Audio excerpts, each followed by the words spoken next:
here is your host, Gary Kaltbaum. And welcome once again to Investor's Edge. I'm Gary Kaltbaum, your host. Thanks for being with me today. As you can tell, ladies and gentlemen, this is Gary. I am still out of town, probably will be out of town for the rest of the week. Brian will be in a little bit. I hope you are all doing well. I hope everything is going well for you. I just want to let you know what happened this weekend. I've had a very I haven't had a very rough. Other people have. As I told you last week, I was headed to North Carolina. I am the proud and honored godfather for two lovely young little babies of very, very great friends of my wife and I. And to use the word friends, we are family, best way to put it. And we went to the christening, and we went to eat lunch, and we went to the Cheesecake Factory, and it was darn good. And as we were driving home, we were on a road a two-way road. We were going about 35, 40 miles an hour. I was in a truck with my wife, the husband, and the two babies. About 2-3 cars ahead of us were the husband's wife, our great friend, the grandparents, and the niece. And out of nowhere, we saw a black car coming up and just turn left into a car, going, and we found out after the fact, 80 miles an hour. We did not know actually where the car was, meaning the family's car. When we saw the accident, we saw two cars literally explode. One of the engines from the car basically flew over our car, and we were about 20, 30 yards away. The grandfather passed away at the scene. The grandmother, is in serious condition. Here we are at Wake Med Hospital, it's called, in North Carolina. I guess it's Wake Forest Hospital. The wife, our great friend, mangled her leg, bruised sternum. She's out of trouble, has already had 2 surgeries. The grandmother, 2 broken arms, a fractured C2 vertebrae. She will be in surgery tomorrow. The niece got it real bad. She was on the left side where a hit came. One of her legs was crushed. She has trauma to the head. The good news is the brain looks okay, but we'll have reconstructive surgery, I guess, around the eyes. Had a lacerated liver, so it lost a lot of blood, so they almost lost her. But the grandfather, who I've known a very long time, and we stayed with them at the house, passed away immediately. It was a 20-year-old girl driving 80 miles an hour on a road where you're supposed to be going 40. There was a dip in the road. She went airborne and lost control, and the car just turned right into the vehicle. And as I said, I was 20 yards away, and literally just both cars exploded. You would not believe what it looked like. When we got out of the car, we weren't sure, and we ran, and we realized very quickly who was in the car that got hit. And I don't even know what emotions. I had to keep the husband in check. I kind of sort of don't remember. All I know is I was looking at a grandfather whose life was snuffed out because of the decision of a 20-year-old girl who decided, they said 80 to 90.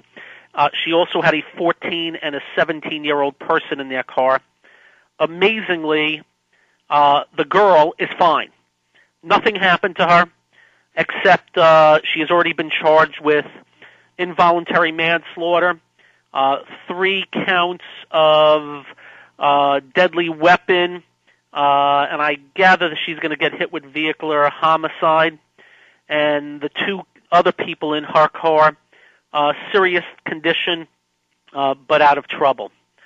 So we're here for the rest of the week, and as long as necessary for this family, as they have a little 8-month-old girl and a 2-year-old girl, and that's that. Anyway, I am honored and privileged to be able to do a radio show and talk to you, not just about markets and the economy and blasting the White House, but about life in general.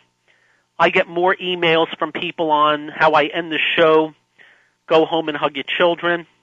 I get more emails about when I talk about family and life in general.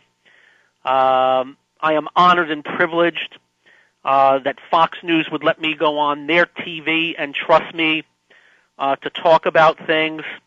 But really, when all is said and done, the only thing that really matters, and you all know where I'm coming from, is your loved ones. You want the best for them. You want them safe. You want them happy. You want them sound. When your kids are unhappy, it makes you sick when something bad happens to your family. It makes you sick when a tragedy happens. I think a lot of you have experienced that. Both my parents are still alive. I have not felt that. All I can tell you is that I have never felt what I have just felt over the last few days. And as a message to each and every one of you, get a hold of your kids and make sure they understand that cars can be a weapon, and that driving is a privilege, and of course these days is a right. But the privilege is to drive defensively and to drive safely. I cannot tell you how many people on the road I see texting and driving, on the phone looking down and driving crazily through highways and through streets, on purpose going through red lights. They will never feel the brunt until they cause something. I have watched on video this 20-year-old girl, and I have to tell you, I thought when I heard it was a 20-year-old girl and a couple of teenagers that we were dealing with a bunch of punks that were out for a joyride. It looks like this was a good 20-year-old girl that decided just to drive crazy one day on a road, and now her life has changed. And she has changed lives. So I ask each and every one of you to grab your kids, grab yourselves, and recognize that life can be snuffed out in a nanosecond. I saw it happen in front of me, 20 yards away.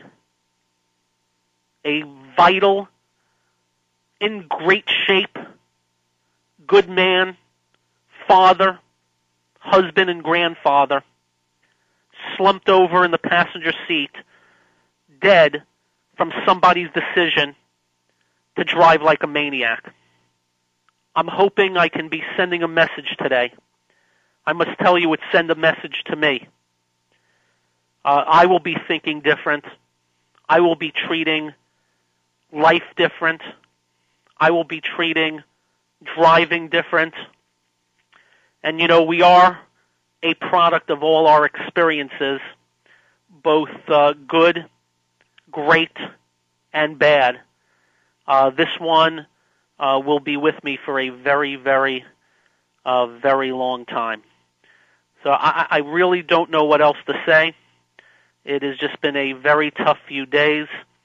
The good news is the 3 that are here in the hospital have gone through surgeries, multiple already, but look to be out of danger now.